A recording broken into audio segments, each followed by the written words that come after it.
బంగాళాఖాతంలో ఏర్పడిన రెమాల్ తుఫాన్ తీవ్ర తుఫాన్గా బలపడింది. ఉత్తర దిశగా పయనించి నిన్న అర్ధరాత్రి తర్వాత బంగ్లాదేశ్ పశ్చిమ బెంగాల్ సరిహద్దుల్లో తీరం దాటింది.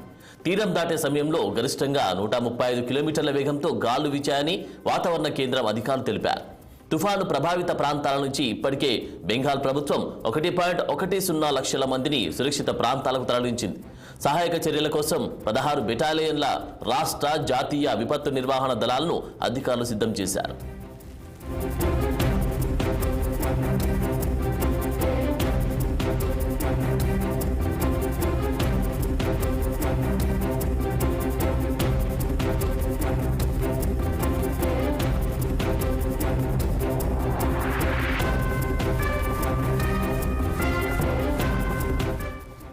మరోవైపు తుఫాను ప్రభావంతో ఏపీలోని కాకినాడ జిల్లా యూకొత్తపల్లి మండలంలోని తీర ప్రాంతాల్లో కెరటాలు ఉవ్వెత్తున ఎగిసిపడ్డాయి.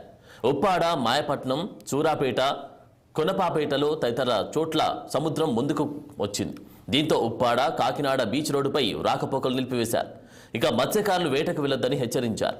రెవాల్ ప్రభావంతో పశ్చిమ బెంగాల్, ఒడిశా, ఈశాన్య రాష్ట్రాల్లో ఈ నెల 16 నుంచి 28 వరకు భారీ నుంచి అతి భారీ వర్షాలు కురవనున్నాయి. ఇక ఇదే అంశానికి సంబంధించి తాజా అప్డేట్స్ మా ప్రతినిధి దురాని అందిస్తారు. Durani, good morning Anand.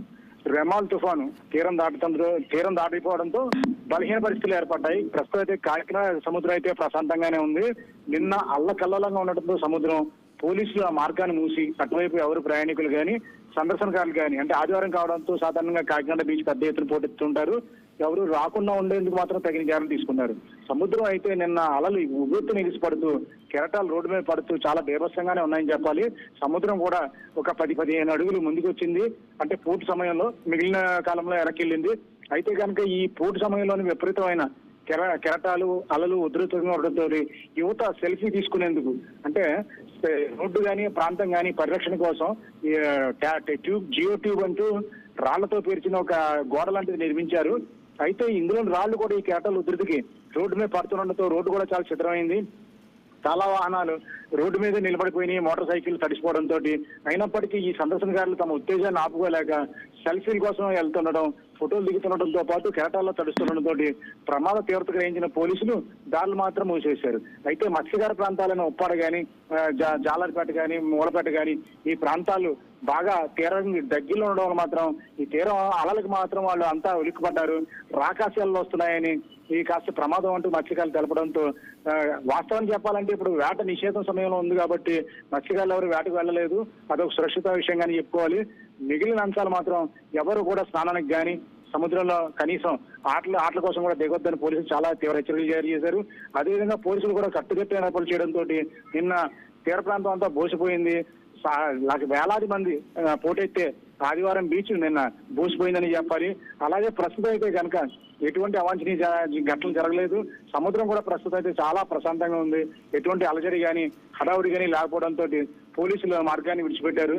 ప్రస్తుతం అయితే కనుక వాతావరణ శాఖ అధికారుల లెక్కల ప్రకారం అయితే కనుక కాకినాడ తీర ప్రాంతం పూర్తిగా సురక్షితంగా ఉందని తెలుస్తుంది. మరి ఏపీకి ముప్పు తప్పినట్లేనా? పూర్తిగా ముప్పు తప్పినట్టే. ఎందుకంటే తీరం దాటింది, బలహీనపడింది కూడా తుఫాను కూడాను.